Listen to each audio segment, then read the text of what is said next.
when people are healing from their past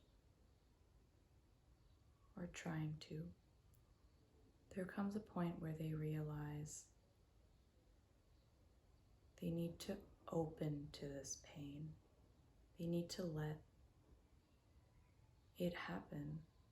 They need to acknowledge that it's there and just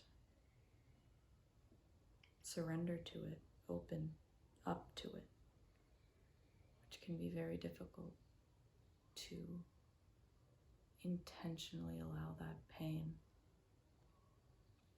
But it's a lot less difficult once it's obvious that it is necessary to that person. And that's a feeling that I believe comes very strongly.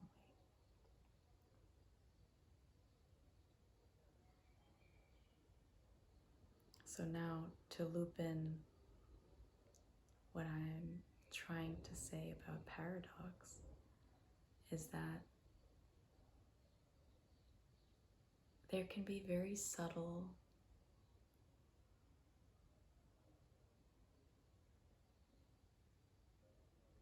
misnomers creeping in. When we know that it's hard to open to something like that, it's easy to then label that as, this is the most difficult thing. And then you have cases where someone is trying to open to something that happened to them, that is happening to them, but especially things that are in the past,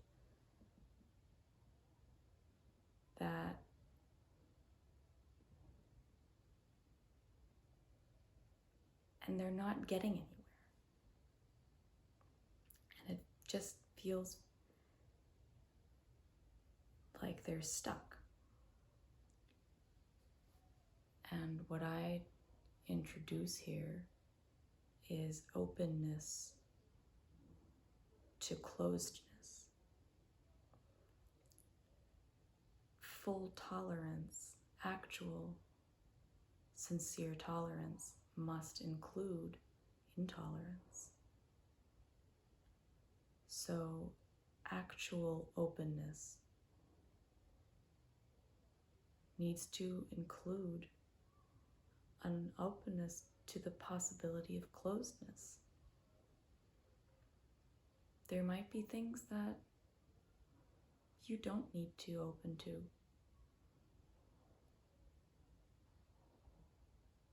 And not only not now in the moment, but you might never have to. And when you feel into this, it might feel very wrong. And that's exactly the way in. You're finding a paradox within yourself, and you can observe its unbearability in your body. You might find it's a good place to tap into some guilt and shame that you were perhaps not aware of. And you might be able to see to what degree you're pressuring yourself to heal, and to what degree you, the person with the issue, have a very fixed idea of what it's supposed to be like to not have the issue. But that's not process-oriented. That is very goal-oriented.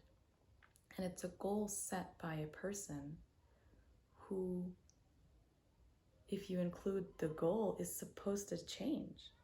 And it makes sense that this changed person and changing person would have a changing goal. So, finding a paradox like that and dealing with that can, in many cases, be the actually most difficult thing. So what I meant by misnomers before something that's just misnamed, is that if you label opening up to something as the most difficult thing, which in that part of the process it likely is, then you can fall into just the next issue, the next stuckness, where you see, I am trying to open to this, but it's not working. I'm not getting anywhere. Because some part of you thinks, I have to deal with this. If I don't finish dealing with it, then I can't ever be free. But embracing that paradox of, wow, I might not have to deal with it. I might have to actually bear the new most difficult thing of embracing being lazy in that sense. And that expression, just the fact that this might be called laziness, is already coming from this judgment of that you have an idea of what your healing is supposed to be like.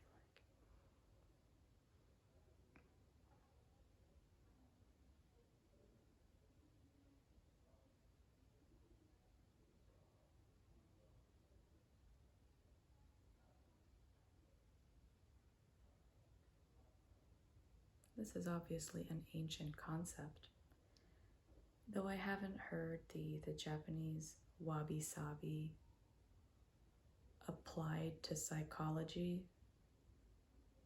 It's a very fundamental theme, the fact that imperfection is what makes perfection.